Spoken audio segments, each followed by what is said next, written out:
Ladies and gentlemen, the American Jury and Bulldog Nation, a little bit of law news for you. Remember, I did a report on Friday about Robert Poole being charged with sex trafficking and still practicing law? Well, on Friday afternoon, he pled guilty to sex trafficking. This weasel of a lawyer, when I got suspended by Kentucky, actually did Google ads trying to get Durrani cases. This guy is a sleazeball of the highest order. And guess what? He's been practicing law during the entire time. Unbelievable. Then you heard me talk about David Camp. Guess what?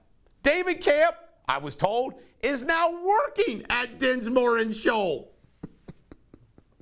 Oh, you can't make it up. You got to watch my Friday's video for the context of why that's so funny.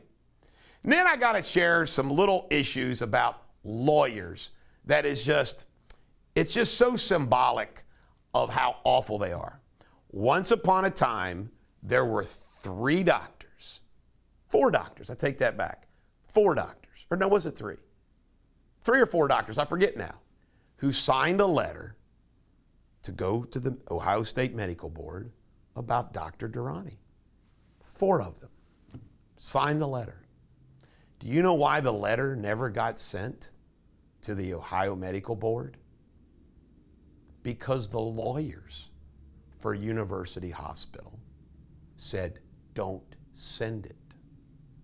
He might sue you. Protecting the university.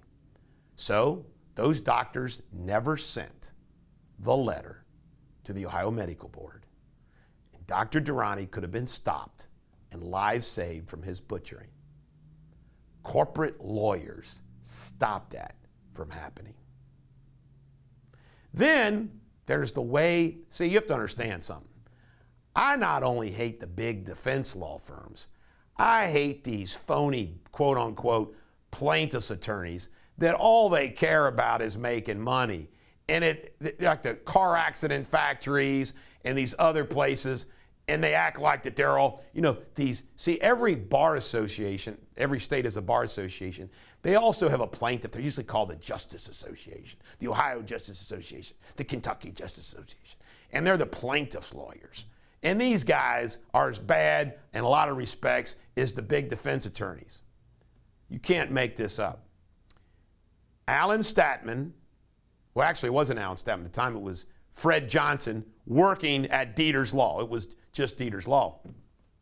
Fred Johnson at Deters Law won several years ago the only verdict in the history of the state of Ohio against Cincinnati Children's Hospital, for negligent credentialing and retention of Dr. Durrani. It's an historical verdict that Fred Johnson and Deters, God bless his soul, and Deters Law won. Not one bar association, legal organization asked Fred to come to a seminar to talk about it. Then Alan Statman and Fred Johnson won the largest verdict for medical malpractice in the history of the state of Ohio. They outdid themselves. They won one for $28 million, then they won one for $39 million.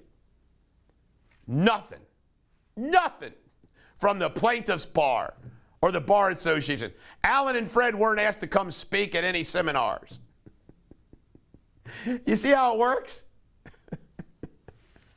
You pay the price for being the outlaws, but as long as you know what you're doing is right, it feels good, and it always feels good.